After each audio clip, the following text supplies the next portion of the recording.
Que la paix soit sur vous, les Gaulois et les Gauloises, courageux résistants et opposants à la dictature sataniste qui bientôt ne sera plus mondiale mais locale, puisqu'en France nous aurons réussi à la renverser et à rétablir la monarchie.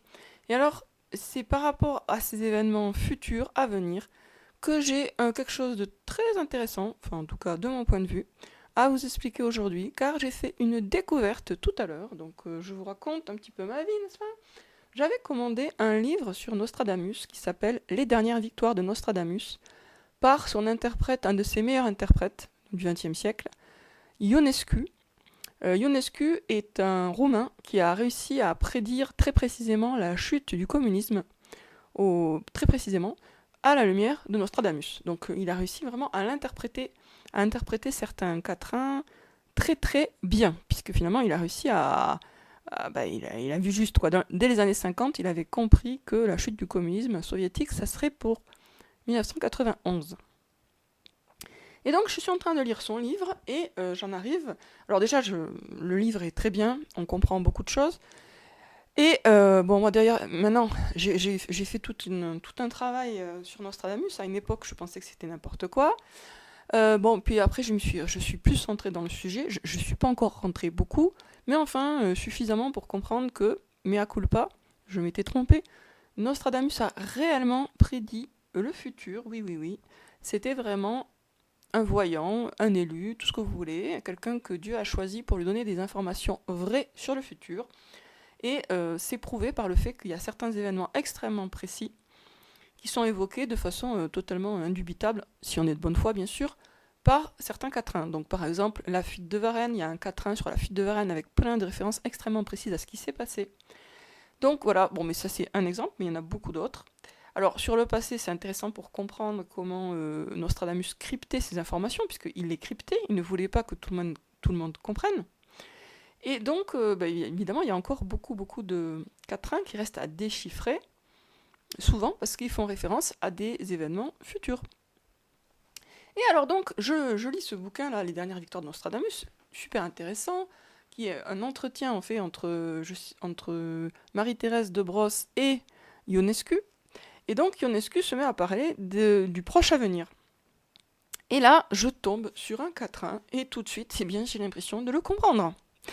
Alors que Ionescu ne l'a pas compris, mais c'est tout à fait normal. Alors, je vous lis le quatrain, je vous lis son interprétation à lui, et après je vous donne la mienne, vous allez voir que la mienne est vraiment hyper probable, voire là, pour le coup, j'en suis 1000 fois sûr. Ah, je viens de découvrir encore un indice. Bon, alors, je vous lis le quatrain.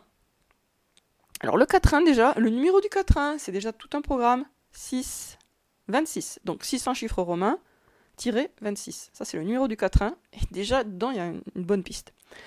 4 ans, le siège, quelque peu tiendra. Un surviendra, libidineux de vie.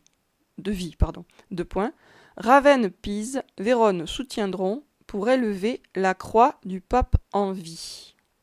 Alors, c'est pas clair, mais ça c'est normal, parce que c'est un du français du XVIe siècle, et deux, c'est crypté. Donc, Nostradamus écrivait d'une façon délibérément obscure, en ayant recours au latin, au grec et à plein de trucs. Mais bon, là on a affaire à un interprète qui est très calé, hein, il a consacré toute sa vie à Nostradamus, donc nous allons voir la traduction qu'il propose parce qu'elle va nous être utile. Alors, voici sa traduction. Après qu'un pape tiendra le Saint-Siège dans de bonnes conditions pendant 4 années et quelques. 4 ans le siège, quelque peu bien tiendra. Bon, moi, dans la version qu'il y a, il n'y a pas bien, mais bon. Un autre pape surviendra, instaurant des réformes hérétiques et faisant alliance avec le communisme. Un surviendra libidineux de vie. Donc, s'il fait un lien avec le communisme, c'est parce qu'à la lumière d'autres quatrains, pour lui, libidineux, luxurié, etc., ça fait allusion à la grande prostituée, c'est-à-dire le communisme. Et moi, j'aurais tendance à dire aussi le satanisme. De toute façon, ça se rejoint, hein, le communisme et sataniste est une création de secte sataniste au départ. Donc il a raison de dire le communisme. Quelques centres de l'Italie soutiendront ce second pape, Ravenne, Pise, Vérone soutiendront, dans sa cupidité d'arracher la croix au pape légitime, pour élever la croix du pape en vie. En vie, ça a été écrit en un seul mot, en vie. Alors, je suis sûr qu'il se trompe. Mais il se trompe tout simplement parce qu'il ne connaît pas l'histoire de Paul VI. Alors, le quatrain, c'est le 4-1-6. Donc déjà, gros indice qu'on a affaire à un pape où il y a un 6. Ça pourrait être Pie VI ou Paul VI. Parce qu'il n'y en a pas beaucoup des papes dont il y a 6 dans le numéro.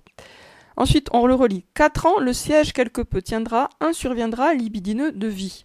De point, Ravenne, Pise, Vérone soutiendront pour élever la croix du pape en vie, en un seul mot. Mais supposons qu'on coupe en vie et qu'on en fasse 2 mots. Du pape en vie. Alors, élever, il y a une note. Lire, enlever. Donc, arracher la croix au pape légitime, ça c'est l'interprétation qu'il en fait. Mais en réalité, si on regarde bien, c'est pour enlever, donc ok, arracher, on va dire arracher la croix, donc le pouvoir papal du pape légitime, oui, mais il n'est pas juste légitime, il est surtout en vie. Et c'est ça qui est important, parce que normalement, on ne peut pas remplacer un pape par un autre si le premier pape est vivant. Je veux dire, on est pape jusqu'à la mort, donc il n'y a pas de prise de retraite. Donc là, clairement, on a une référence qui est faite à un pape à qui on cherche à ôter son pouvoir alors qu'il est vivant. Ben, c'est ce qui s'est passé pour Paul VI. Et c'est pas fini parce qu'en fait, ça colle aussi par rapport aux temps qui nous sont donnés. C'est-à-dire, je vais vous donner les dates. Alors, hop, je reviens parce que j'avais noté ça en vrac, mais quand même, je l'ai noté. Voilà. Donc, Paul VI a été pape, le 21 juin 1963. Donc là, il est dit que 4 années et quelques après, quelqu'un d'autre survient. Un surviendra libidineux de vie. Un communiste survient. Or, qu'est-ce qui s'est passé 4 ans et quelques jours après? Donc le 28 juin 1967, eh bien on a Wojtyla, le futur Jean-Paul II, qui est reçu cardinal par Paul VI. Donc en fait, 4 ans et quelques après, c'est vraiment 4 ans plus 7 jours. Donc, du 21 juin 1963 au du 21 juin 1963 au 28 juin 1967. Donc 4 ans et quelques jours après, apparaît sur la scène, eh bien, un surviendra libidineux de vie. D'après moi, ce que j'ai découvert comme information, Jean-Paul II, qui a la réputation d'être un grand 7, etc., c'était effectivement un infiltré communiste qui voulait le pouvoir et qui était très intéressé par tous les plaisirs charnels. Donc ça colle très très bien. Ça colle très très bien avec Paul VI, Jean-Paul II qui n'avait pas encore ce nom.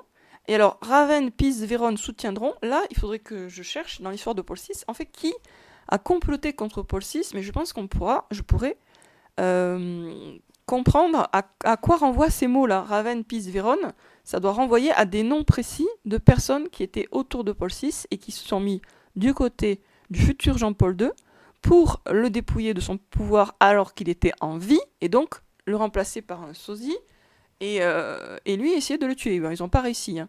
Ils n'ont pas réussi puisqu'il est toujours en vie, alors qu'il est.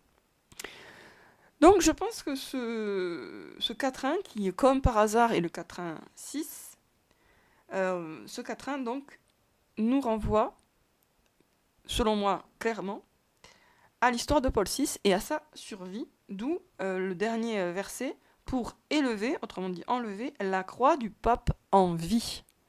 Alors que normalement c'est pas possible. On ne peut pas arracher le pouvoir d'un pape tant qu'il est vivant.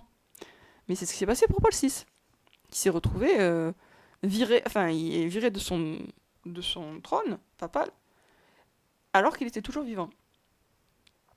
Voilà, donc pour moi, ce 4-1, c'est une confirmation, mais bon, il y en a déjà plein, de la survie de Paul VI, mais c'est une confirmation de plus prophétique de la survie de Paul VI, et c'est aussi une confirmation de la valeur des prophéties de Nostradamus. Mais il y en a beaucoup réellement. Il y a par exemple un 4-1 extrêmement précis, plusieurs 4-1 extrêmement précis sur les victoires de Napoléon, et sur plein d'autres sujets, de toute façon. Bon. Voilà, donc je pense là, franchement, avoir... Alors, il n'est pas 100% décrypté, hein, le 4-1, il faudrait encore savoir précisément à quoi renvoie Ravenne, Pise, Vérone, mais je pense que c'est très faisable de trouver les noms des personnes précises qui ont comploté contre Paul VI et de voir le rapport avec ces noms-là, puisque Nostradamus crypte, hein, donc c'est pas parce qu'il y a Pise et Vérone que ça renvoie réellement à Pise et Vérone en Italie, quoi. Sur ce, je vous dis à bientôt les amis. Donc pour moi, une confirmation, une double confirmation. D'un côté, une confirmation de la survie de Paul VI et du fait il a été remplacé par un sosie. Et d'un autre côté, une confirmation de la valeur des prophéties des quatrains de Nostradamus. Et je plaide coupable. Moi, à une époque, je me suis, j'ai méprisé Nostradamus tout simplement parce que je ne comprenais rien. Bah en fait, j'y comprenais rien effectivement, mais c'est toujours pareil, hein, tant qu'on fouille pas, tant qu'on n'a pas vraiment cherché, on ne peut pas avoir un avis intéressant sur une question. Voilà, donc j'apporte une fois de plus la preuve qu'il faut d'abord se renseigner avant de dire quoi que ce soit, sinon il vaut mieux fermer sa bouche. Donc je ne me suis pas suffisamment renseigné sur Nostradamus pour pouvoir décrypter plusieurs quatrains, mais là, je crois vraiment que celui-là, c'est sûr que ça renvoie à Paul VI, et parce que sinon, l'interprétation là, par exemple, que donne Ionescu, elle marche pas parce que tout simplement, par exemple, la croix du pape en vie, bah, comment il va passer de en vie à légitime? C'est quand même deux notions différentes. Et voilà. Et puis en plus, surtout, ça colle très très bien avec ce que on sait, en tout cas ce que moi je sais, ou ce que savent certaines personnes, sur la survie de Paul VI et sur le rôle de Jean-Paul II dans le complot contre Paul VI.